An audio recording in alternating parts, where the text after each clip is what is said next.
From Storm Tracker 6, this is Forecast First, sponsored by Auto Owners Insurance. Simple human sense. Outside on the Hillsdale camera, we can see the snow that's still on the ground, but the roadways are improving. We do have some temperatures that are below freezing, so we are continuing to see the snow on the ground, not really actively melting. But we aren't seeing any extra snow on top of it just yet. That's staying over towards the lakeshore for the moment, though there is a system that's moving towards us that will eventually bring us a little bit more snow. We'll talk timing on that system and a few more heading our way coming up as 6 News at Noon begins.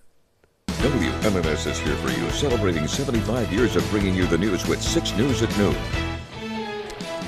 Now at noon, President Trump beating war drums at Venezuela as legal questions mount. It is our top story at noon. Thank you so much for joining us. I'm Kurt Montgomery. President Trump hinted at a potential escalation in tensions with Venezuela when he posted on social media that airlines and pilots should consider the airspace above that country as closed. The U.S. has already carried out airstrikes on what the Trump administration claims were drug boats leaving Venezuela.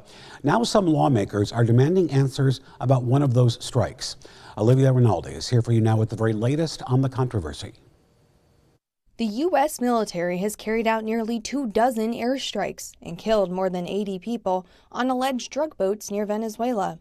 But now the first strike, on September 2nd, is raising new questions. The Washington Post first reported that Defense Secretary Pete Hegseth gave a verbal order to kill everybody on board.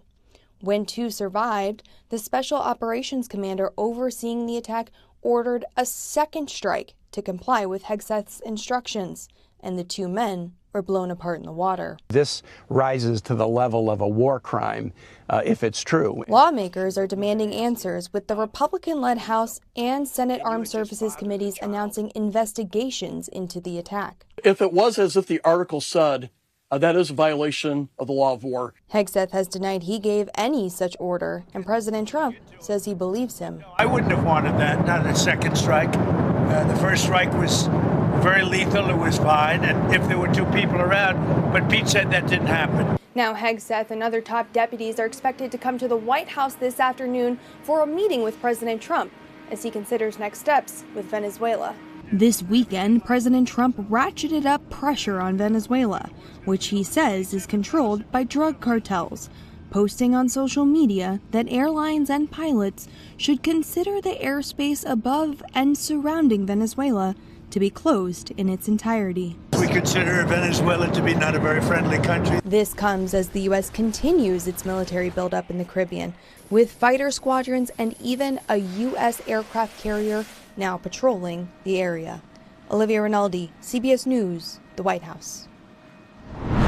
And new at noon, a federal appeals court says the Trump administration's maneuvers to keep President Donald Trump's former lawyer, Alina Habba, in place as New Jersey's top federal prosecutor were illegal, and she is disqualified. A panel of judges from the 3rd U.S. Circuit Court of Appeals, sitting in Philadelphia, sided with a lower court judge's ruling today after hearing oral arguments at which Habba herself was present on October 20th.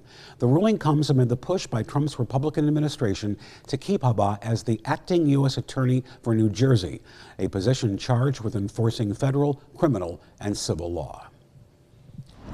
Michigan State University now on the hunt for a new football coach after firing head coach Jonathan Smith just 2 years into his stint with the program. Smith had signed a 7-year contract and has now owned a buyout of more than $30 million.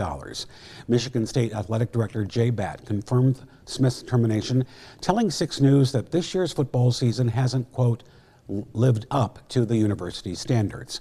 He goes on to say this doesn't solely fall on Smith, but a change in coaching is necessary to chart a new direction for the program.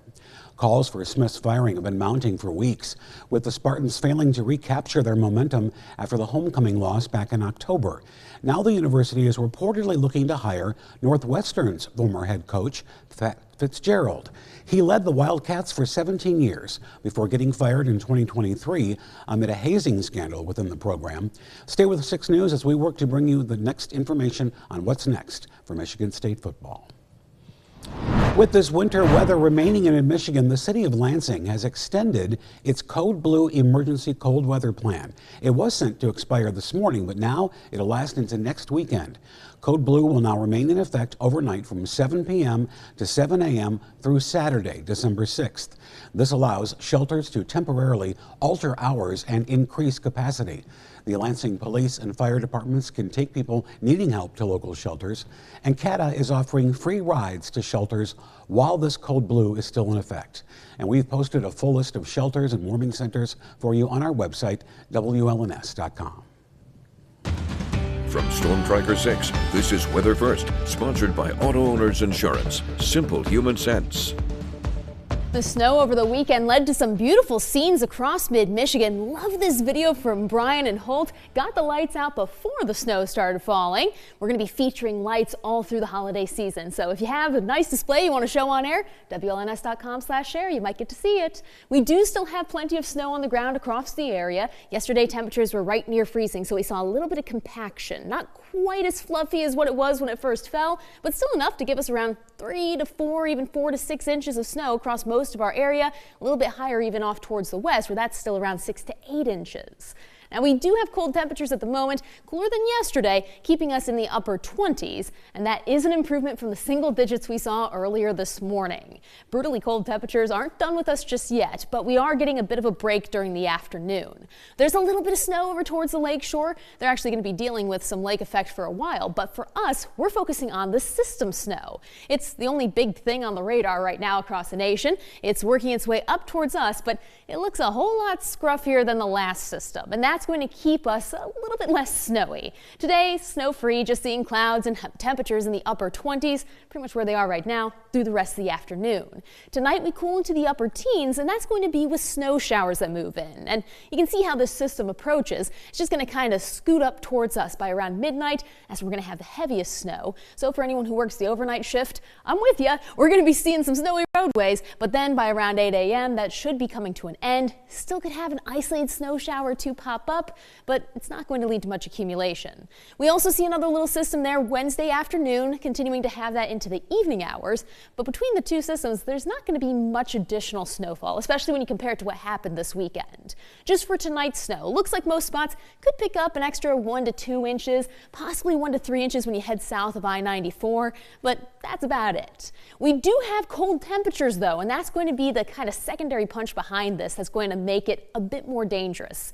You see, we have that drop down of some cold air. And what that'll do is extend the life of the snow on the ground and on the roads, even through this weekend and into next week. We just can't move that blue bubble. So the snow that's in play is going to stay on the ground until we can get a warm up, which for the next 2 weeks doesn't look very likely. Now, the 6-day forecast does show you that we have some of the coldest air yet to come this week. Our morning temperatures dropped into the single digits in a few spots this morning.